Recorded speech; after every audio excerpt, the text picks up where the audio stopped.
20 or 150 feet upstream of the test section, we have this junction box here for what appears to be a water line or a sewer line using the white polyvinyl chloride pipe.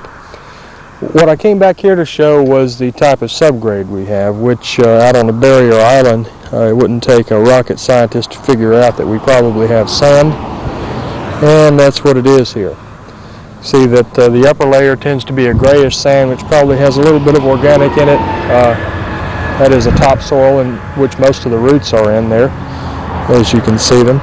Underneath that is a white sand, which is what the beaches here on the Florida Gulf Coast are famous for.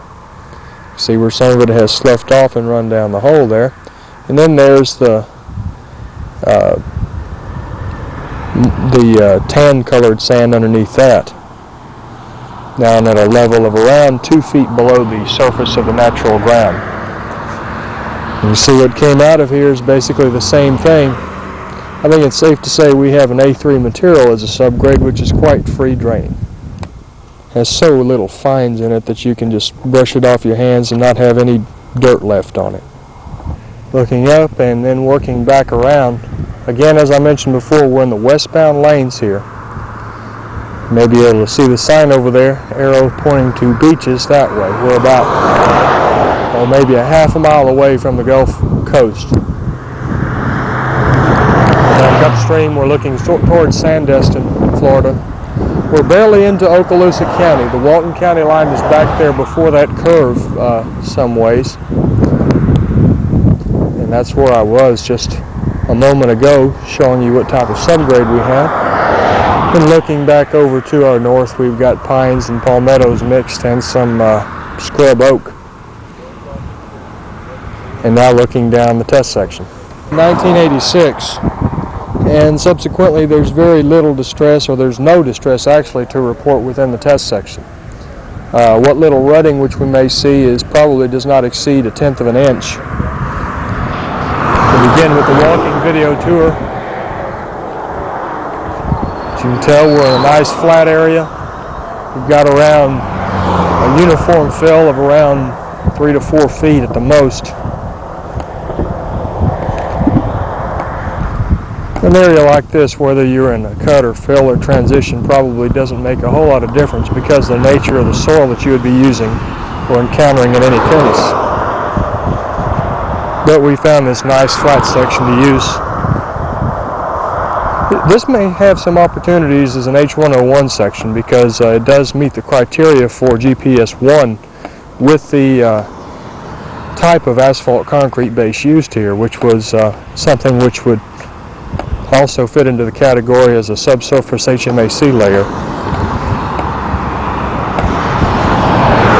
It's referred to in the Florida DOT as a type ABC3 asphalt concrete base 3, and it's designed, I think the minimum stability on it is 1,000 using the Marshall hammer, and then taking the Marshall stability. It's one of the coarsest mixes that they build, as you could tell in the core that we took back there and that we were looking at. Have a little bit of raveling in the friction course, but it's all outside the edge of the pavement, and therefore it's not, edge of the lane I should say, and therefore it's not a thing to report on this brief condition survey. You can see where it has possibly rutted slightly. We might be up to 2/10 of an inch over in this area. Up ahead you can see the core which we have of the pavement on downstream of the test section. Only noticed one gouge mark in here on this test section. It was just behind us and it was a very short one.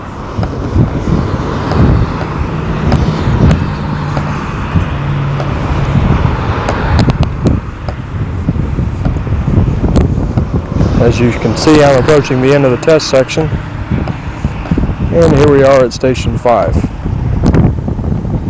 Looking back on it, pivoting on around, I don't know what that building is for. I can't read the title of the business which is established there. and looking down beyond the end of the test section where we have a sweeping right-hand curve.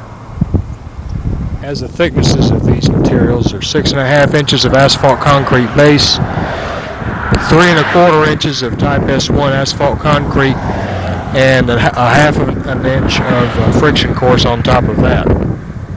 Gives us a total of right at 10¼ inches of mixed total as we see on this core. Section 124108 have a little correction to make.